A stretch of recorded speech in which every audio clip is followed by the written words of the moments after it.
All right. So today's our last day of working formally with the five remembrances. So today, I'd like to begin with a chant to enchant you, to see the beauty that abounds despite the reality of this mortal coil. It's a Zen one, a Zen chant, and one that everyone chanted in the round 30 years ago at our wedding until the sound and the imagery perfumed the air. So take a breath, settle back.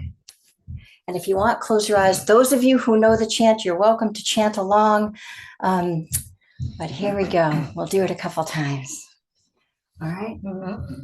So you should view this fleeting world, a star at dawn, a bubble in a stream, a flash of lightning in a summer cloud, a flickering lamp, a phantom and a dream. So you should view this fleeting world, a star at dawn, a bubble in a stream, a flash of lightning in a summer cloud, a flickering lamp, a phantom and a dream. So you should view this fleeting world, a star at dawn, a bubble in a stream, a flash of lightning in a summer cloud, a flickering lamp, a phantom and a dream.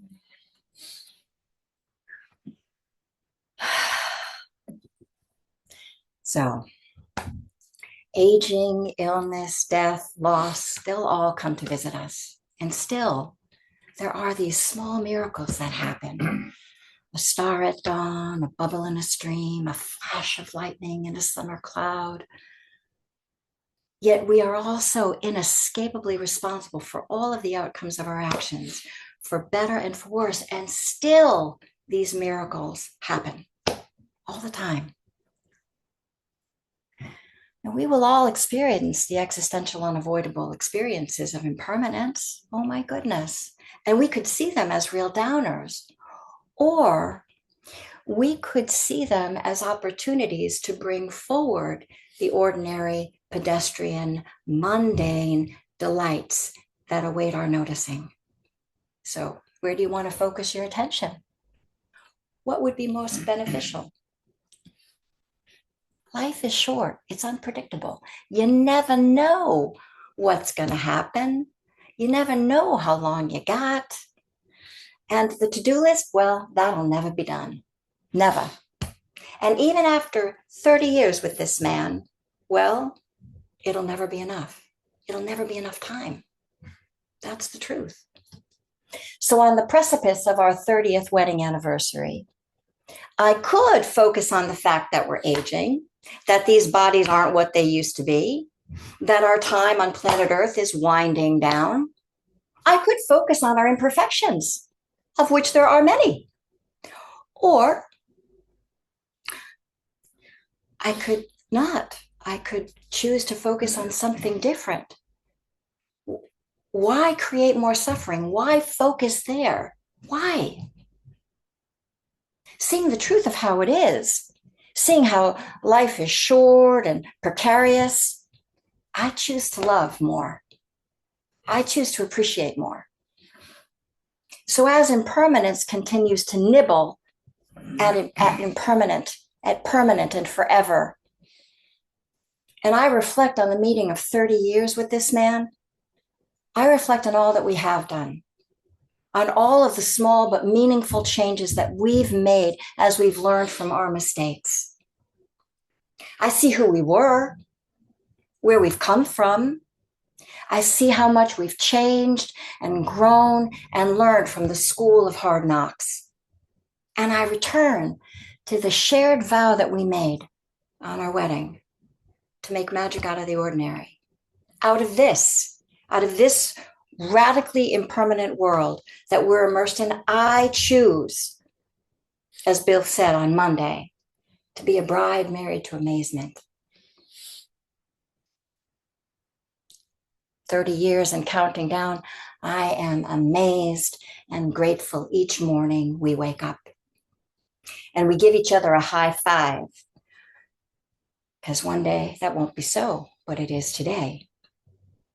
One day one of us won't wake up. So I choose to celebrate now.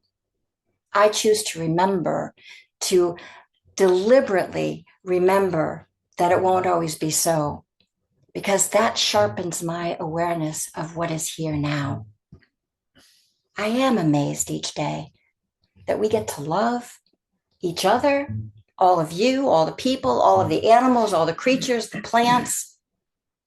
And I am deeply grateful each night that when we go to bed, we crawl into bed and we're there with each other, sharing our gratitudes, reflecting on all the little beautiful moments of the day. Because this life, this planet is teeming with life, and we are allowed to experience the magic of this ordinary life. Now we can, regardless of our health, regardless of our age, regardless of our mood or our past. Even if we've done horrible things, we have agency. We can choose to do something different. We can choose to turn the ordinary into the extraordinary. Why not? Why not? We can notice the good. We can notice the beautiful, the ephemeral, impermanent beauty that we are, that's here. We're here for such a short time, immersed in this magical world. A star at dawn, a bubble in a stream, boop, a flash of lightning in a summer cloud, a rainbow. We can notice the beauty of blooming flowers, of a bright blue sky on a summer day. We can notice smiles exchanged with a passerby, a shared laughter, the thank yous, the wacky jokes, the fun socks. The list is endless. So, how do you put fun in your day? How do you lighten and brighten your world? It's just about how you look at it, isn't it? What might you do to make magic out of the ordinary of your life? We can make much of even making a simple cup of coffee. Savor the smell, savor the taste, put it in our favorite cup. How might noticing and appreciating change our day? Just that. And we can do this regardless of our age, our health, our mood, our past. We can lighten our day. We can brighten it. We can make magic out of the ordinary of our ordinary life. So let's do that. Let's make magic together. Thank you. Thank you for your kind attention. This is for our welfare and for the welfare of everyone.